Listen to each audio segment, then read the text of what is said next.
인사드리겠습니다. 더불어민주당 교육위 소속 안양 마랑구 출신 강덕구 의원입니다. 오늘 저는 학교 급식 종사자의 폐암 검진 결과에 대한 결과를 발표하고, 그리고 교육부와 교육청의 대책 마련을 촉구하기 위해서 무거운 마음으로 이 자리에 섰습니다. 오늘은 16년 전 삼성전자 반도체 기흥 공장에서 일하다가 급성 백혈병 진단을 받은 당시 23살이셨던 황유미 님이 세상을 떠난 날입니다. 7년 싸움 끝에 산재를 끝내 인정받은 잊지 말아야 하는 날입니다. 작년 2021년 학교 급식 종사자의 폐암 문제가 질병성 산업재해로 처음 인정받았습니다. 그 후 전국 17개 시도교육청은 고용노동부 지침에 따라 학교 급식실 근무 55세 이상 또는 급식 업무 10년 이상인 종사자 4만여 명을 대상으로 PCT 검진을 했습니다. 그리고 지난해 11월 교육부에서 첫 공식 집계된 PCT 검사에 대한 중간 현황 발표를 했습니다. 발표 결과는 충격적이었습니다. 학교 급식 종사자 10명 중 3명꼴이 이상소견으로 나타났습니다. 이는 2019년도 국가암 등록 통계에 수록된 35세 이상 65세 미만 여성의 폐암 발생률과 비교했을 때 약 35배 수치에 이릅니다. 올해 3월 저희 의원실은 전국의 시도교육청으로부터 그간 진행되어 왔던 PCT 검진 결과를 받아 분석했습니다. 그 결과 수검자 약 4만 2천여 명 중 1만 3천여 명이 이상소견인 것으로 나타났습니다. 한 32.4%가 됩니다.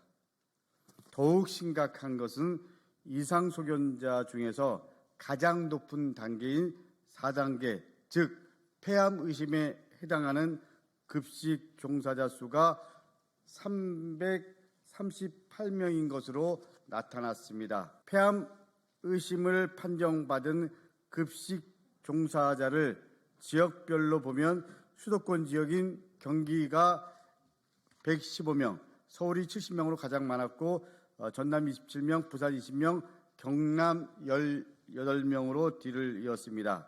합격 급식 종사자들의 폐암 발병률이 높다는 조사 결과가 잇따르면서 급식 조리 시의 환경과 급식 종사자 안전을 위한 대책 마련이 시급하다는 목소리가 지속적으로 제기되고 있습니다. 하지만 현재 정부의 해법은 여전히 불명확하고 답답하고 더딥니다. 시도교육청별 예산으로 환기시설 개선을 위한 예산 계획을 수립하겠다고 밝혔지만 근본적인 해법이 아닙니다. 지난 2월 저희 의원실에서 관련 토론회를 진행했습니다. 근본적인 문제 해결을 위해서는 적정한 인력 확보 및 그리고 식수 인원 조정, 그리고 학교 급식실의 작업 환경의 환경시설 개선, 그리고 안전보건체계 구축, 그리고 산업안전보건위원회의 실질화 대책 등이 제안되었습니다. 산재의 근본 원인은 초강도 노동에 있음을 인지해야 합니다.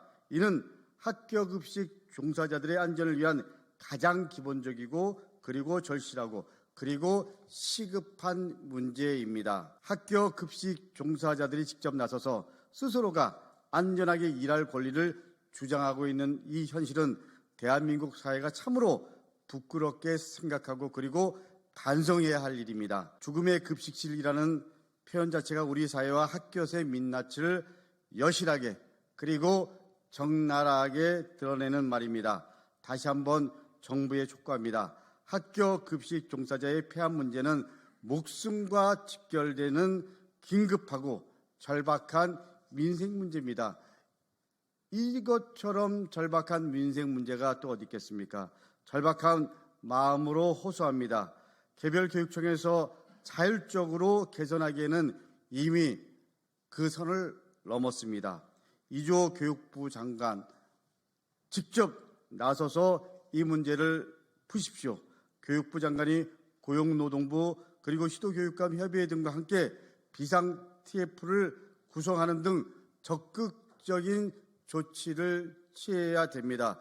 어떻게 보면 교육부 장관이 사회부총리로서의 역할을 지금이야말로 할 때입니다. 앞으로도 제2의 황윤미 씨가 나올 수 있습니다. 더 이상 대한민국의 제2의 황윤미 씨가 나와서는 안 됩니다. 최소한의 노동인권을 보장하는 것은 국가의 당연한 의무이자 그리고 책무입니다. 지난 2021년 12월 이후 고용노동부의 급식 종사자에 대한 건강검진 공고가 나오고 그리고 전국의 학교 급식 종사자 패시티 검진 결과가 나오기까지 참 오랜 세월이 걸렸습니다. 교육부와 교육청은 적극적인 의지를 가지고 그리고 하루속히 종합적인 대책 마련에 나설 것을 다시 한번 절박한 마음으로 그리고 강력히 촉구합니다. 저 또한 이를 해결하기 위해서 치열하게 교육위원으로 고민하고 그리고 이 문제가 최소한 대책이 만들어질 때까지 공감이 이루어질 때까지 주어진 역할에 최선을 다하겠습니다. 우리 언론인 여러분들의 적극적 관심 덕분에 그래도 여기까지 왔습니다. 언론인 여러분들의 마지막까지 관심을 부탁드리면서 기자회견을 마치도록 하겠습니다. 감사합니다.